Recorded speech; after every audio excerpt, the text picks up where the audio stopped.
No franchise is invincible. I mean, except for maybe Minecraft. And even the greats can fail. Welcome, everybody. Jimmy or Chaos. Today, we're going to be looking at games that were so bad, they actually killed their entire franchise. Now, you let me know if any of these franchises need to make a comeback in the future. And before we get into it, guys, as always, when the code gets juiced, I need to let you know. If you guys are into anything G Fuel, Code Chaos is 30% right now. The link is at the top of the description, and that does include the new flavor fusion tubs. That's right, sour cherry and blue ice fused together. If you guys get anything, make sure you let me know, whether you shoot me an email, Facebook message, Twitter, wherever, so I can show you guys some love as well. 30% off.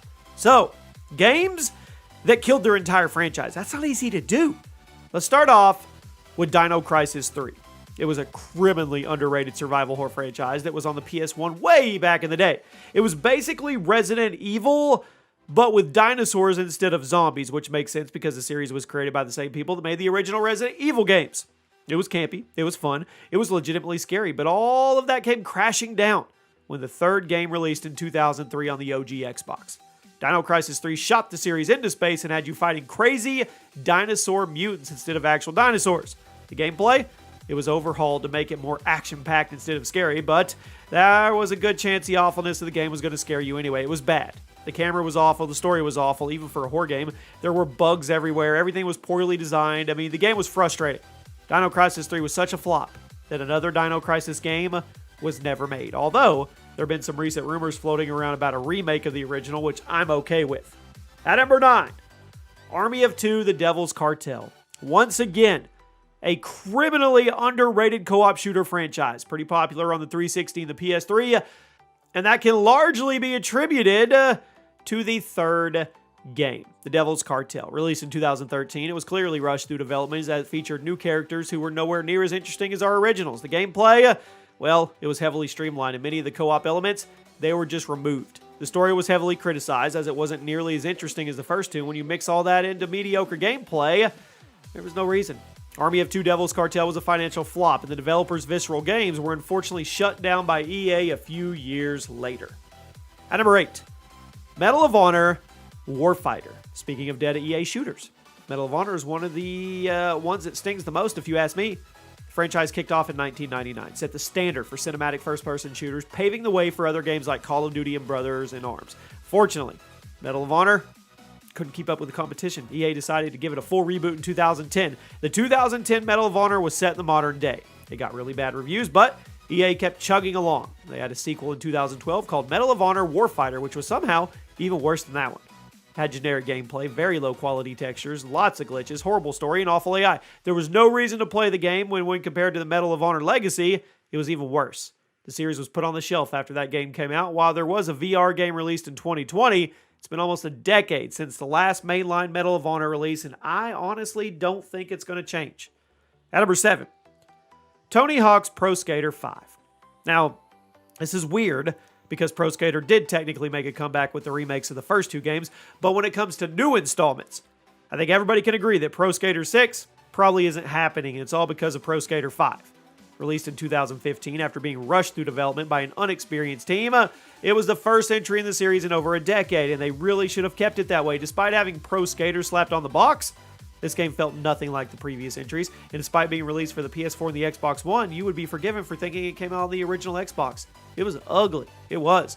It was a critical and financial failure. It caused the developers to shut down less than a year after launch day, and Activision abandoned the Tony Hawk license completely until the 2020 remasters of the first two games. The first 4 Tony Hawk Pro Skater games, some of the best in sports gaming history. Number 5, it made it where we'll probably never get number 6. At number 6, Splinter Cell Conviction. Now, Conviction isn't necessarily a bad game, but it marked a major downward shift for that franchise as a whole, and Ubisoft themselves consider it to be where the series started going downhill. Released in 2010, Conviction was more of an action game than a stealth one, which, come on, that changes the tone from all the previous Splinter Cell games, which were widely considered to be some of the best stealth games ever made. Conviction was also very short compared to the others. It wasn't nearly as replayable, and the story was boring. Again, it wasn't a bad game on its own, but compared to what came before it, it was a massive step backwards that the series never really recovered from. There was a sequel called Splinter Cell Blacklist, but after that, it got put on the shelf. But We now have, that one has life. If you know, you know. At number 5, Star Wars Battlefront 2017. Star Wars Battlefront 2, sorry. Now the game is now, 5 years later, it's in a good state. And EA and DICE have made it clear they have no intentions of continuing the series, so here it is. The game launched in 2017 alongside The Last Jedi, and actually, it was hard to determine whether the game got worse reception than the movie. Now, the graphics and gameplay, awesome. Severe lack of content, though, and on launch day, it was blatantly pay to win, which you already know. We already know about this. EA and DICE were able to rework it, and like I said, the game's in a good spot now, has a solid following, but due to all the initial backlash and the drop in sales due to poor public opinion, Battlefront 3 was canceled, and EA made it clear they're going in a new direction with the Star Wars IP. At number 4, Battlefield 2042. Hey, this hurts. I mean, this is current. Battlefield was on a downward trend for a few years, and after BF5, EA made the decision. Put them on the shelf, put them on the bench, let them figure it out and get back to a good place. Battlefield 2042 was announced in 2021. It looked like the direct answer to all the criticism of BF1 and 5, basically being a progression of Battlefield 4, which many consider to be the best. But when it released, not only was the game barely functional, but it didn't have any content, drastically changed lots of core mechanics, which made it feel like a new franchise. When Battlefield 2042 is working as intended, it's a subpar game, but you rarely actually get it to work as intended because it's riddled with bugs and technical issues. It even forced the first season to be delayed until summer. I mean, I'm sitting here scratching my head as to why the whole game wasn't delayed, but that's neither here nor there.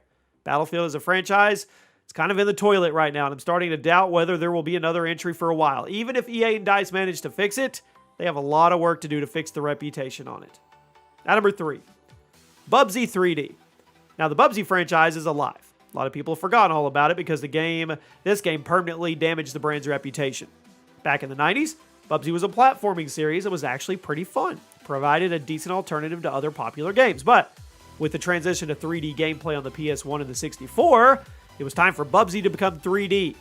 Launched on the PS1 in 1996, and it was the worst platforming game ever made, honestly. The graphics were awful, the level design was terrible, the voice acting was hideous, and the controls were completely counterintuitive. BUBSY 3D was hated. I mean, so hated that the franchise took an 11-year break before the next game, but every future BUBSY game still carries the legacy of this one. There's only 2 BUBSY games that have been released since this piece of crap hit the store. And when you say the word BUBSY in the year 2022, people remember BUBSY 3D, or they don't remember it at all. At number 2, SPYRO Enter the Dragonfly. Now, Spyro the Dragon was one of the main names of the original PlayStation, but if you know your gaming history, which most of you do, you know he had a long, painful, drawn-out death, and that all started in 2002 with this game, released for the PS2 and the GameCube. It carried on the previous game's story, did its best to beef up the gameplay, but it changed everything. It made it worse, and everything it didn't change felt outdated and clunky. Ted Price, the president of Insomniac Games, called this game an absolute travesty, and GameSpot gave it a pathetic 2.8 out of 10. Now, aside from the uninspired and often unintuitive gameplay, Enter the Dragonfly was riddled with technical issues, and for Spyro's first outing on the PS2, it was embarrassing. It marked the turning point for the Spyro franchise from PlayStation icon to a relic of the past. At number 1, there is no shocker here. Duke Nukem Forever, the most infamous video game sequel ever. It was released in 2011. It was a sequel to Duke Nukem 3D, which released on the Nintendo 64 back in '96. Now, Duke 3D, it's a masterpiece, one of the best first-person shooters ever. However, development on the sequel stalled for over a decade, and due to every issue, financial, technology, developing, whatever, it took over a decade to get it. The game dropped on the PC, the PS3, and the Xbox 360 in 2011, and to say it was ripped apart would be an understatement. Duke Nukem Forever was not worth the wait. It was full of bugs. It was horrible. It wasn't funny. It was ugly. It was way too long, and it had none of the charm that Duke 3D had all those years before.